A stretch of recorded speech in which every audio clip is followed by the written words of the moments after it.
पहले साल में ऐसा बजट दिया और ये दूसरा बजट है जिसमें पूरे राजस्थान, संपूर्ण राजस्थान के विकास को गति मिले, ऐसा बजट भजन लाल जी और दिया कुमारी जी ने दिया।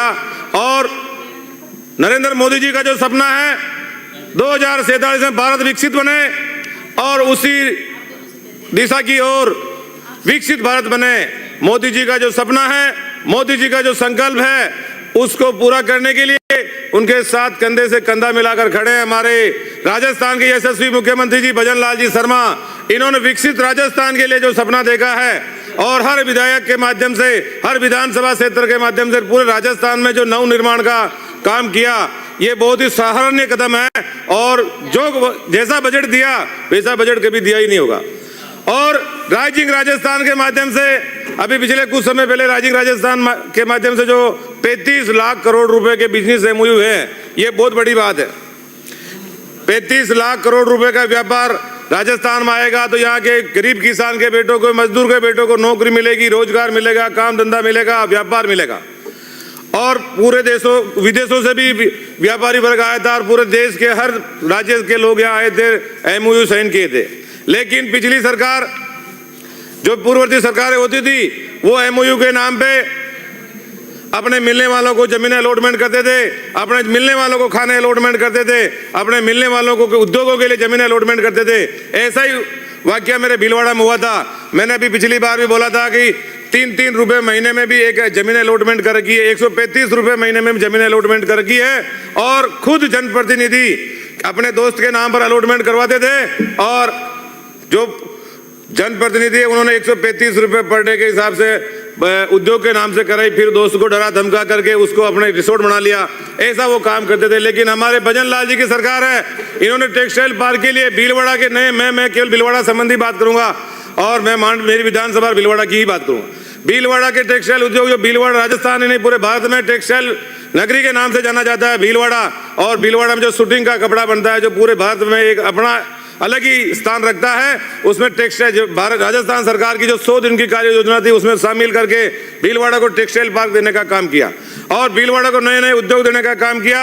और भीलवाड़ा और हमारा मंडल विधानसभा क्षेत्र कैसे आगे बढ़े, राजस्थान के अंदर भीलवाड़ा का कैसे योगदान रहे, मंडल का कैसे योगदान रहे, उसमें भी हमारा पूरा जिला और हमारी विधानसभा के सब लोग राजस्थान और भजन लाल जी के साथ कंधे से कंधा मिलाकर खड़े हैं।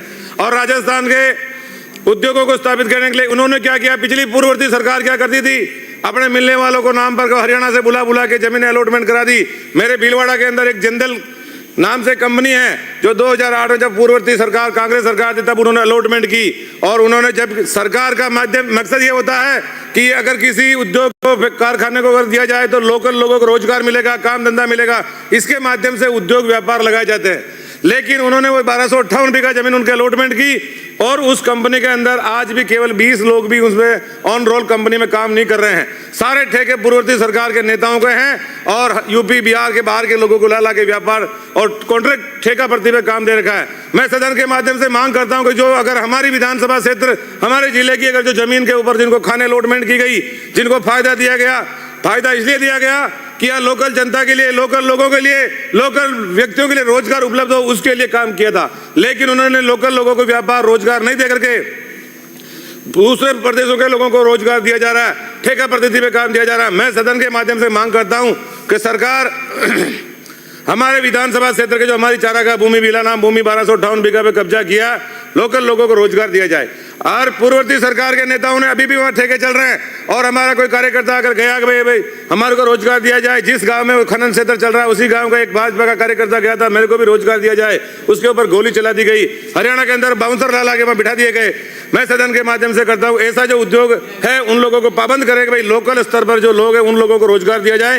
राजस्थान सरकार ये कहती है कि भाई जो क्षेत्रीय लोग हैं उन लोगों को धंधा दिया जाए।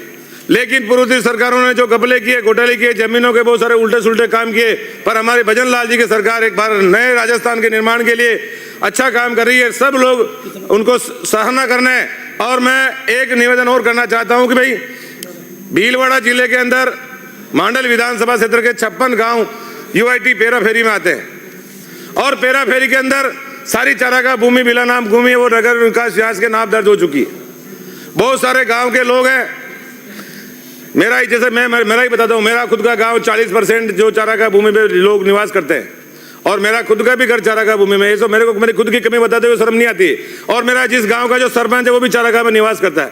अगर ये नगर निगम में जाता है तो मैं सरकार के माध्यम से मांग करता हूं कि जो हमारे पेरा फेरी के गांव है, जो चारागाह में किसान बसता है, वो सरकार नीति नियम बना करके जो भी शुल्क होगा उसे वो किसान जमीन पट्टा बनाने के लिए तैयार है। जितनी जो सरकार की नियम है वो उन गरीब किसानों को भी एक पट्टा दिलाने का काम करे, ये मैं सदन के माध्यम से मांग करता हूं। और ऊर्जा के क्षेत्र में राजस्थान सरकार नया काम कर रही है। पहले पूर्ववर्ती सरकार के अंदर कांग्रेस में 4 बार लाइट आती थी। सुबह 6 बजे से लगा के आती थी, दिन को 12 बजे से आती थी, शाम को 6 बजे, और शाम को 6 बजे से आती थी रात को 12 बजे, और रात को 12 बजे से सुबह 6 बजे, 4 वक्त किसानों को लाइट देते थे।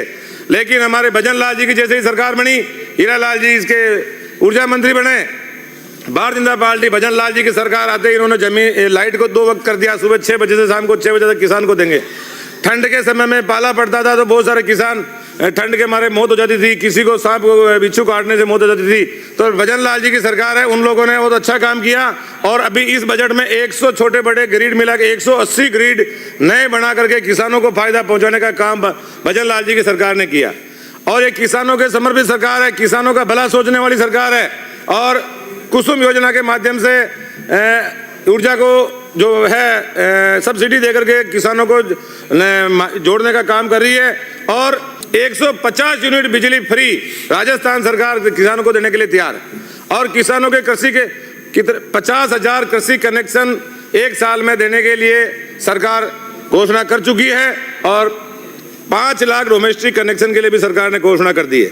जो राजस्थान सरकार भारतीय जनता पार्टी की सरकार ने जो घोषणा पत्र बनाया था, उस घोषणा पत्र के आधार पर 58% कार्य पूर्ण हो चुके हैं। और बाकी के कार्य में भी अभी तो 4 साल और बाकी, उसमें सरकार पूर्ण कर लेगी और 100% कार्य पूर्ण करेगी। और पिछले बजट के अंदर जो भी सरकार ने घोषणा की थी, जो वादे किए थे, जो उसमें 73% काम चालू हो गया। उसके अंदर मेरी विधानसभा क्षेत्र में मैंने भी बहुत सारे काम मांगे थे और हमारे को भी काम दिया था।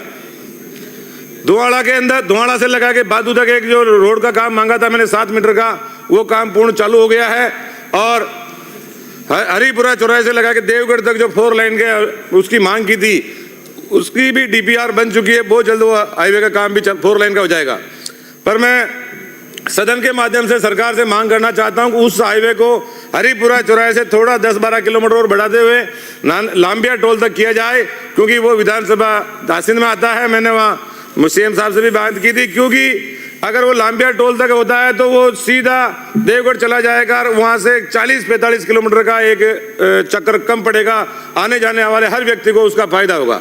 और इसी तरह ईआरसीपी की तर्ज पर जो राम सेतु जल लिंक योजना है, अटल बिहारी वाजपेयी जी का सपना था कि नदी से नदी जोड़ो का था। उस नदी से नदी जोड़ो के सपने को नरेंद्र मोदी जी और भजन लाल जी ने मिलकर के एमपी के मुख्यमंत्री जी के साथ में ये ईआरसीपी की योजना चालू की। मैं सदन के माध्यम से मांग करता हूं कि मेरी विधानसभा क्षेत्र में भी पूर्व मुख्यमंत्री मोहनलाल सुखाड़िया जी जब तो शायद मैं पैदा भी नहीं हुआ था, तभी एक हमारे विधानसभा क्षेत्र में एक योजना बनी थी कि भाई जो खारी नदी है, उस खारी नदी से ऊटा बोरा बांध है, वो उस बांध से जोड़ते हुए, या फिर इसरमंड जो राजसमंद में आता है हमारी विधानसभा से 1 किलोमीटर ही पड़ता है, वहां से अगर उस खारी नदी से केनाल बना करके करेड़ा के पास में जो वो बांध है, उस बांध का नाम बीच में सुखाड़िया बांध करना चाहते, लेकिन वो नहीं बना। फिर उसका चोर बावड़ी के नाम से बांध रखा अधूरा। उस बांध का निर्माण को भी पूर्ण करे और केनाल ला करके वो सारे तालाबों को और बांधों को जोड़ते हुए अगर उस नहरी तंत्र का अगर किया जाए, अभी मैंने सीएम साहब से बात भी की थी, उन्होंने कहा भी बनाएंगे, तो कम से कम उसमें 150 गांव के लोगों को भी फसल नहरी तंत्र के माध्यम से उनको फायदा होगा। और सरकार के माध्यम से मैं एक और मांग करना चाहता हूं कि मेरी विधानसभा क्षेत्र में जो ये है 2-3 जो कार्य, चलो आपका समय हो गया तो मैं जो काम की बात करता हूँ। 6 दूसरे वाक्यों के तो मेरा काम निकल जाएगा। मेरे मांडल विधानसभा क्षेत्र में 6 खेल स्टेडियम की मांग है। एक मंगरोव के अंदर दांतल गांव है, वहाँ बहुत बड़ा कस्बा है मंगरोव में, वहाँ पर एक सोना के अंदर, और एक मेजा गांव के अंदर, एक बागोर के अंदर, एक करेड़ा के अंदर। ज्ञानगढ़ के अंदर 6 बड़े खेल स्टेडियम अगर बनते हैं तो युवाओं को खेलने के लिए उनका भविष्य उज्जवल होगा। और मैं सरकार से मांग करता हूं कि बड़े बड़े कस्बों में खेल स्टेडियम बनाए जाए।